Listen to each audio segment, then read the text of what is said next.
जय श्री कृष्णा। स्वागत है आपका मेरे इस धार्मिक चैनल तिरेट अनीता धार्मिक ज्ञान पर। आज मैं आपको गणेश चतुर्थी की कहानी सुनाती हूँ जो कलंक चतुर्थी के नाम से भी जानी जाती है। आप इस कथा को ध्यान से सुनिएगा और चंद्र भगवान को क्यों दे गणपति जी ने श्राप, गणेश चतुर्थी के दिन चांद क्यों नहीं देखना चाहिए, इसकी सारी कहानी सुनिए। भाद्रपद शुक्ल चतुर्दशी के दिन चंद्र दर्शन वर्ज्य होता है। इस दिन चंद्र के दर्शन करने से मिथ्या दोष अथवा मिथ्या कलंक लगता है। क्यों लगता है मिथ्या दोष और मिथ्या कलंक, जानिए इसकी सारी कहानी मेरे इस वीडियो में। भाद्रपद शुक्ल चतुर्दशी के दिन चंद्र दर्शन वर्ज्य होता है। इस दिन चंद्र के दर्शन करने से मिथ्या दोष अथवा मिथ्या कलंक लगता है। एक बार कुबेर जी ने भगवान शंकर तथा माता पार्वती जी से के पास जाकर भोजन का आमंत्रण लेकर कैलाश पर्वत पहुँचे। वे चाहते थे कि शिवजी तथा पार्वती जी उनके महल आकर उनके यहाँ भोजन करें, लेकिन शिवजी कुबेर के आमंत्रण का कारण समझ गए। वे जानते थे कि कुबेर केवल अपनी धन संपत्ति दिखाना चाहते हैं, उन्हें महल में आमंत्रित कर रहे, इसलिए उन्हें कुछ महत्वपूर्ण कार्य में व्यस्त होने का कारण बताते हुए आने से मना कर दिया। पार्वती जी ने भी कहा यदि उनके स्वामी नहीं जा रहे तो हम भी अकेले नहीं जा सकते। ऐसे में कुबेर दुखी हो गए, भगवान शिव से प्रार्थना करने लगे।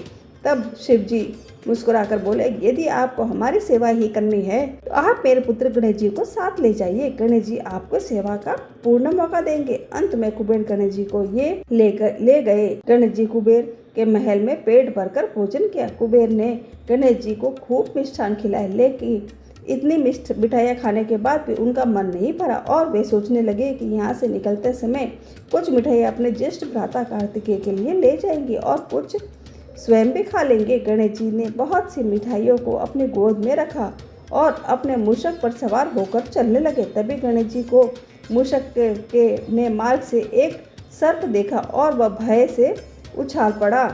इस कारण गणेश जी अपना संतुलन खो बैठे और नीचे गिर पड़े।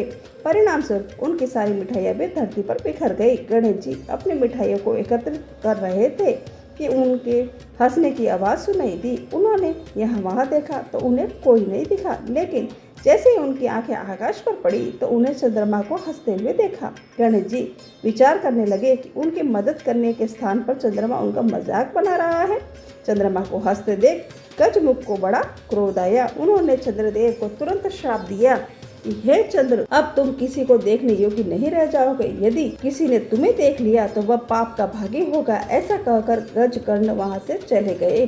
गणेश जी श्राप के प्रभाव से उसी समय चंद्रमा की आभा चली गई और संपूर्ण जगत में रात्रि का अंधेरा छा गया। चंद्रदेव घबराकर उनके शरण में आ गए और उन्हें पांव पकड़कर क्षमा याचना करने लगे। वे बोले कि हे देव, मुझ पापी को क्षमा करे, मैं अनजाने में ऐसा करते कर बैठा। यदि आपने अपना श्राप वापस नहीं लिया तो उनके होने का कोई महत्व नहीं रहेगा। जो कार्य उन्हें सौंपा गया है वह तो नहीं कर पाएंगे और इस सृष्टि का भी नियम भंग होगा। हे देव, अतः मुझे क्षमा करे। फिर गणेश जी ने भी स्थिति देखी तो उनका क्रोध शांत हुआ। उन्होंने कहा कि हे चंद्रदेव, आपको अपनी गलती का भान हुआ है, ये अच्छी बात है, किंतु दिया हुआ श्राप वापस नहीं हो सकता, ये आप भी जानते हैं। हाँ, इसका उपाय किया जा सकता है। अतः श्राप के अनुसार तुम्हारी आभा खो जाएगी, किंतु माह में केवल एक दिन, इसके बाद तुम धीरे धीरे अपने पूर्ण आभा वापस पाओगे और जो सुंदरता खोने का श्राप है उसके कारण तुम पूर्णतः अपना स्वरूप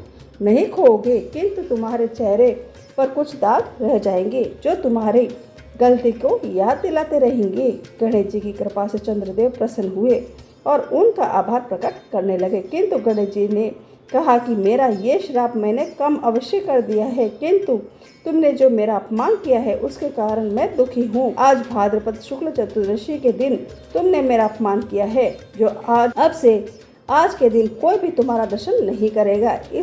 यह उसके लिए अशुभ होगा। इसे श्राप के कारण आज के दिन चंद्रमा का दर्शन करना कलंक लगने वाला होता है। कहीं कहीं इस दिन लोग चांद की ओर पत्थर उछालते हैं, इसलिए इसे कलंक चतुर्दशी अथवा पत्थर चौथ के नाम से भी जानते हैं। इस प्रकार मेरी और कथा समाप्त हुई। अगर आपको मेरा ये वीडियो पसंद आया है तो आप मेरे इस वीडियो को लाइक करें, शेयर करें और सब्सक्राइब करना मत भूलना। जय माता दी।